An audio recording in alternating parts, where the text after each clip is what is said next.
and welcome to the final guild chat of TwitchCon 2015. I can't believe it's over. I kind of feel like Christmas is almost over. I've been getting a little sad this afternoon. It's been so much fun, and I think for all of us here too, there are a ton of fans who've been coming up to us talking about, oh yeah, when you said that thing, it meant so much to me because that's exactly what I was responding to. It's been great. So. Yeah, getting to meet the people that have come here has been just absolutely fantastic. It's been super fun. Yeah, so thanks to the fans who are here, and thanks to everyone watching at home. It's been really awesome. Thank you guys so much. So we are cheering ourselves up with, this is like a rundown of some of the hardest working, most creative, funniest people in the business. They're so great. They are amazing. We have an amazing cast, and it is one of my favorite aspects of game development, really, is seeing the things brought to life. You know, especially as a person who works so closely with all the people putting the story together. Yeah, you're down there working with them so much. Yeah, and then you just see it come to life in a booth is spectacular, and our cast is so amazing. So we're going to talk a bit about that process, about what they, about who they are, what they do, why they're so amazing. And part of why it's so amazing is, you know, having played Guild Wars, most of you watching right now, you know, we've got a lot of characters. There's so many people. Really large cast. And just for Heart of Thorns, we had 4 separate voice records. And this last one was actually 5. Yeah, there were 5. There really was, because there was one that we did early on, actually even probably in 2014, to do our first announced kind of beta, to be able to, the first hands-on thing that people could play. We actually recorded that quite a while ago. Yeah, we have VO for that. Yeah, and a lot of that is still in game, because a lot of it is what became basically that beta story mission that a lot of people have been playing. So yeah, we started then, and then over the course of the late spring up until really just about a month ago, even maybe slightly less than the end of July, I think, beginning of August. We definitely did one in August, yeah. Yeah, you were down there. How long were you in Burbank for? Oh, you were down there for ages. Yeah, every time that we do a record, I try to be down there just because it is that final chance to do things, change things, make sure that the performance is really hitting the motivation that we're looking at, the context of what's going on in the scene. And so I spend a decent amount of time down there for those. But a lot of times we also will have 2 booths going at one time, and so you can't cover it all. But I think my longest stint down there was about 2.5 weeks. We had one record that was 2.5 weeks long. It just goes on, and the thing is, you can't keep any one actor in the booth for too long because you're just wrecking their voice. Absolutely. So you have to be careful. Yeah, we had, Ron Yuan, who does our male Char character, and he's awesome. He unfortunately came in one day and just had a horrible cold, and then you're trying to get I remember you telling me about this. It just came on right as he was starting, and you could just tell, oh goodness, we can't use the stuff from today, and he knew it, and he felt awful, and then it's trying to schedule him when he comes back. There's always those kind of things. And he was trying so hard. Absolutely, as they all do every single time they get in. But yeah, and for other reasons, I mean, you can only have a person in the booth for 4 hours at one time, but it's also because we want to actually get stuff recorded, get it in game, have people play it, sort of see how it hits, where it doesn't, and sometimes then be able to pick it up again. And of course, truth is, we don't have everything ready to record all at the same time. This is a really massive expansion. It is. There's just so much VO work going on. How many, do you remember offhand? I know we hadn't talked about this, so I apologize if you don't. Do you remember offhand how many lines we had in that big session that I came down for this summer? Oh goodness. I think our largest session was about 12,000 lines. 12,000 lines of dialogue, and that's English only. Yeah, that's before we actually send it to be re-recorded in, you know. And that's one of 5, you said, right? And, That was one of 5 sessions? Oh, yes. Yeah. That was one of 5. That was the largest, but I think all in all, we probably recorded almost 40,000 lines of dialogue. Yeah, that's a lot. You guys, there is just so much stuff, and it's things that are coming up in the future that we can't talk about quite yet, and it has been super difficult. Yeah, I know, it's fun to that is such a cool video that the folks who were involved with that put together. It was an awesome video, but of course all the lines, we had to select those very carefully because you don't want any spoilers being said. So you and Scott McGough were really helpful. After I came back, we have, and you guys will see a lot of these on future guild chats. When I came back from that recording session, I had 107 video clips to work with, and before we turned them over to Filmateria, the company we were working with, I had to go through and let them know, here's a lot of stuff that you guys we don't want to spoil for you guys. So I had to go through every single one of those 107 clips, transcribe them, figure out what could be talked about here at TwitchCon and what needed to wait, and then I had to run it by Leah, I had to run it by Scott. Sorry. Is everybody... No, it was totally okay, because we would have ruined... Yeah, I mean, that's the thing. We didn't want to like spoil anything for people, but... And I'm thinking, it's so hard to type all of these things, and I'm like, wait a minute, this dude like had to roar these things, and you know, there's these growls and like so many different voices. You know what, that's the other thing, is each one of our actors, most of them do more than one voice in the game. Right. And so that's... there's just a lot that you're keeping track of. You know, most of our player characters, like, you know, you saw a clip from Nolan North, who's amazing, one of our player characters, and we also just decided he really needed to be our Mortimer. And he did it really well. A great version when we were trying out a few people to see, and it's just like, okay, he was already recording a bunch of lines, and now we're going to give him this very critical character in the expansion. And yeah, I mean, of course, he just performs like a champ, so that's excellent. But the funny thing is, the thing that I love is that Nolan North is the voice of our male player character human. So if you happen to be playing a male player character human and you go up against Mordremott's minions, you're pretty much fighting the minions of yourself. Is that, how does this work? Where's the, I don't know, it's all getting very it's very weird. Point, but I've seen some players talk about that, and I was like, oh, that's a thing.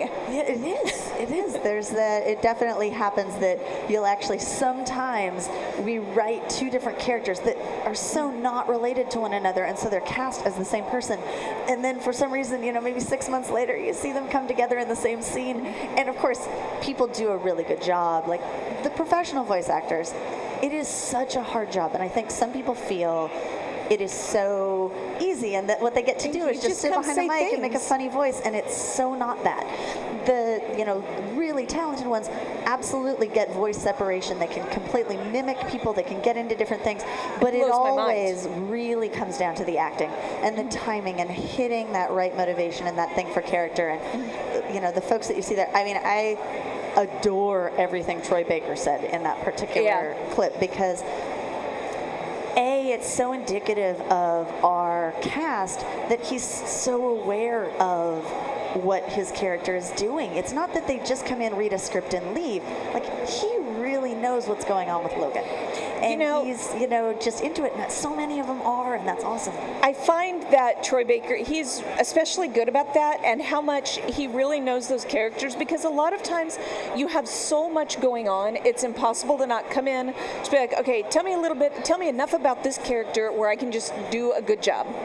And their talent, their incredible talent, and their willingness to learn quickly and work hard really makes for good things. Troy Baker knows his characters. Absolutely. And one of the things, I told you about this earlier while I was down there for that voice recording session, my daughter Liz is a Transformers fan, and she had this Transformer. We all should be. Well, right? Yeah, so she had this toy, and she was like, Mom, can you take this down, because Troy Baker voiced this. Can you see if he has time to sign it? And I felt a little, I didn't want to like interrupt his work. So I waited till there was some downtime, and I was like, so I just have a quick favor to ask. My daughter sent this down to me, and I pulled this out as I was saying it. I hadn't even finished the sentence. He saw it, and he just lit up.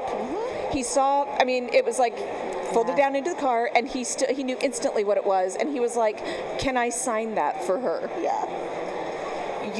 Wow, you're really good. And he had really good in-depth things to say about Logan, too. Yep. No, and I think, of course, we work with really professional voice actors who are known for so many other things. I mean, one of my favorite characters in our game is Canuck. And he's, you know, voiced by John DiMaggio. And John he's so many great characters. You know, he's hilarious. Bender, he's Jake the dog.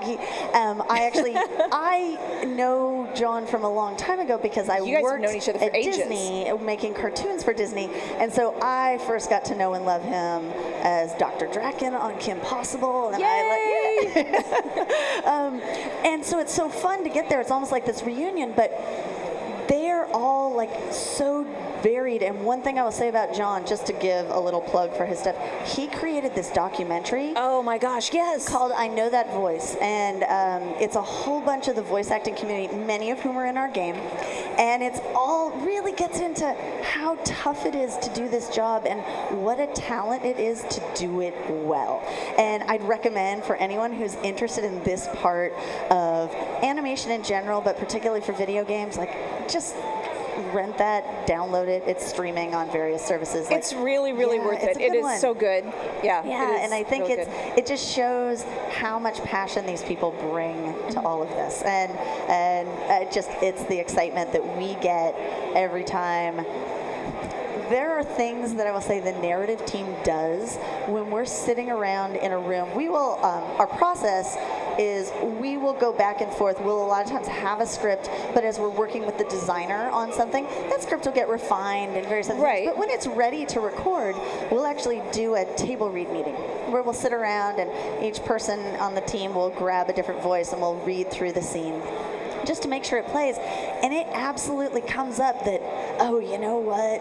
Nolan North would do this. Jennifer Hale would do this to it, you know? Yeah. And so, hey, what if we added a little something, because we know what they can bring to these voices, that we even throw in a little extra because we can just hear their voices in our head. Yeah, wouldn't this person be great with this particular line? Let's just put it in there. And the thing that I really love, and I think that is a lot of fun for them, is that they get to take this passion that they have and turn it into what they do for a living. Something that I've noticed when talking to our sound guys at in-house and when talking to these VO actors, all of them, if you ask them, how did you get started doing this? How do you become an actor in this particular thing? They're always like, well, I kept making really irritating noises when I was a kid and getting in trouble for it, and I would like do funny voices and I would get in trouble in school. And now they're sitting back going, Mrs. Smith, second grade, see? And it's so great that they can take something that unusual and turn it into this. Yeah, it really is. And it's, I will also say it's not a talent, like there are so many times when you get a person who's known for being on camera and it doesn't always translate because you only really have that one tool. And it's not to say that people don't get behind the mic and really gesture and get into something, but they absolutely just have that one tool, and if it's not there and if your voice just isn't on point and they can't slightly change it, it's going to be really hard to have that career. But the ones we work with, we are really so lucky that, by and large, our cast is just amazing. So they are so good, and they're getting in there and they're having so much fun. I mean, there's like this exuberance. And that was something that I kept noticing when I was taking pictures of them in the booth. I just wanted to capture a couple things from posterity. And every time they would glance out and see me there with the camera and immediately start mugging without even breaking. I mean, I have Sam Riegel. He's like in there with his headset on going. And Jocelyn Blue was in there, and she's in like this very nice dress and her hair's done and she looks very, very reserved and very prim and proper, and she immediately like starts hamming it up and like waving at me and she's smiling, and the whole time she's not breaking voice. And I have no idea how, but she does it. Yeah, and Ruby and I have actually been working on something. We can like tell you a little bit about it now. We've been working on these things because every single time we do a record, we get the best outtakes. Oh my gosh. They're amazing. They're hilarious. And we're trying right now to figure out the best format to start sharing some of those with people. Because we share them around the office like crazy. And we amazing. all love them, and we know that you will too. So we're putting ways together to kind of put that out so that you guys can hear some of the ad-libs that happen. Some of just the personality that these people bring to it is great. And do you have one in particular that you really love? Because I know I do. I'm trying to think of one that's clean.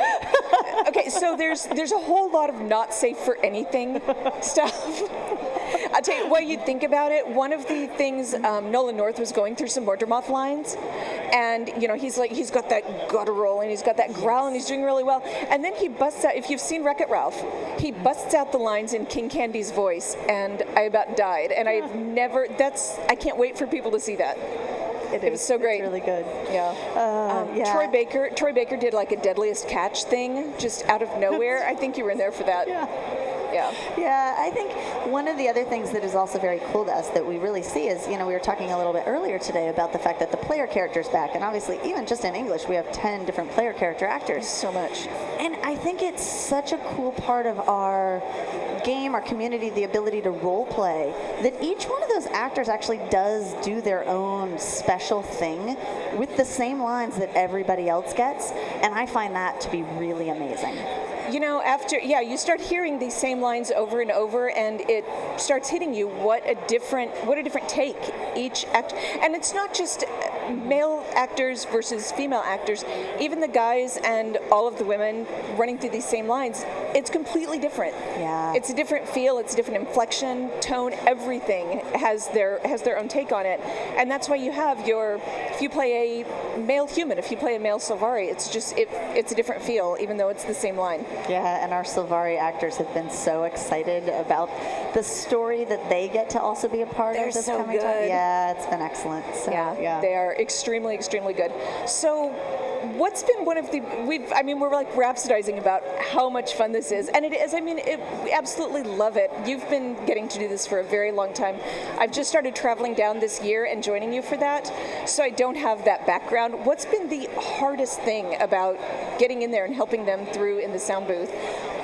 Well, what is interesting, too, about game recording as compared to sort of more linear animated television type recording is that the context can change. And so since the player can choose to do 7 different things at one time, we have to have lines to cover all of those possible choices, at which point you really have to get in and provide context in a way that it's not baked into our script. So that's another reason why we always have to attend it, is the way our script is generated is so different than what you do for film and TV that it doesn't always give the actors as much context, which in some ways can be really cool because we can be there and say, hey, this is what's going on, and you're running down a hill so you're a bit out of breath and you've just encountered this. But it's also sometimes you get these amazing little gems because they have such a different take on it. And in that case, there are times when I'll be in the booth going, that is so not what I thought that line was, but yes, it works. Let's keep it. It works. Yeah, it's I like great. it. And I think that's been one of the things that we have been trying to focus on is, okay, every time we put something new out, we want to write better lines, we want to tell better story, and we want to get even better acting out of it. And so getting into the process and trying to make sure that, things have gone through their table read, that the scripts are as on it as they can be. But then there are times when sometimes an actor will be in the booth and they'll even say, you know what, I really feel like my character might even phrase it this way, or they'd start off this way. And we're like, just go with it. Absolutely. Yeah, you're here because you're good.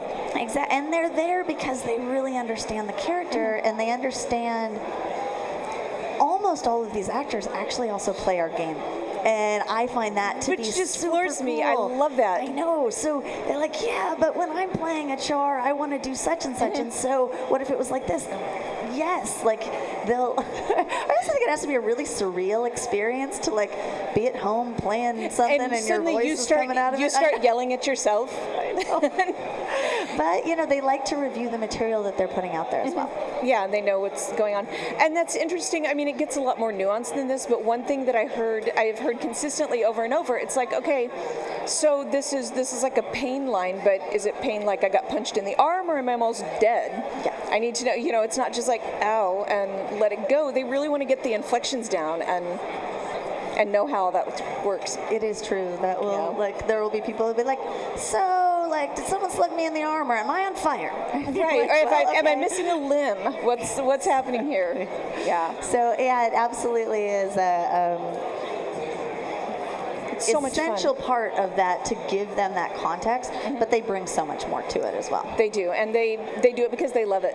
Yeah. So. And they also, it's amazing that there are these people who have become celebrities for their voice, and there are people who stand in line at Comic-Con and do all sorts of other things because they're following around a character who Jennifer Hale has an amazingly huge, Kari Walgren, She's so great. Nolan North, all these people, they're really talented and they're doing a ton of great stuff. So they have done great work for us, and we are very, very grateful. So we will show you more of the VO stuff coming up on future episodes of Guild Chat, but you know what, for now, it's time. It's time to wrap up. And Speaking we don't want of behind the scenes, so there's this. Hey, come here. We have segue. Yeah, you. We're gonna bring on a friend. You might know. to kind of finish us up for. Come on, hang out with us. Hey, what's up, Colin? Oh yeah, into the mic. Hello. Thank you, Colin. So this has been quite a couple of days. What a great couple of days. This has been nuts. We have a lot of people quietly gathered behind the cameras here that have been a huge part of making these last 2 days possible. Can I say this is the most subdued these people have ever been? But they weren't the last 5 minutes they've been trying to make Byron us is like losing his mind because he has to hold still. And we're going to bring them all up here in just Come a on, second. guys. Come on. Come on up. So, all Everybody. the ArenaNet folks who've been part of TwitchCon, all of you, come on. I am 8-Bit. Come on up. Thank you so much. Our friends helping to make partners TwitchCon happen. who helped make this so successful for us too. What is up? Is that like to the water that allowed us Bring to in get through Colin that. Water. Everyone's been so Come on, guys. Thank you. Colin, on up. How about we play out with the little Bash the Dragon? Oh, Yay! I think we might need another dance party, people. Woo! Come on. Thank you, everybody who watched the stream these last 2 days. We love you guys. Thank you so much. Thank you, guys. Thank you, Toaster, for carrying all of us these 2 days. The Toaster was our MVP. Thank you, Toaster. The guest of honor. And thank you to our event manager, Katie. Bye, it was guys. amazing. Thank you, Katie. Give it up for Katie. Katie, thank you. And now we dance. Awesome.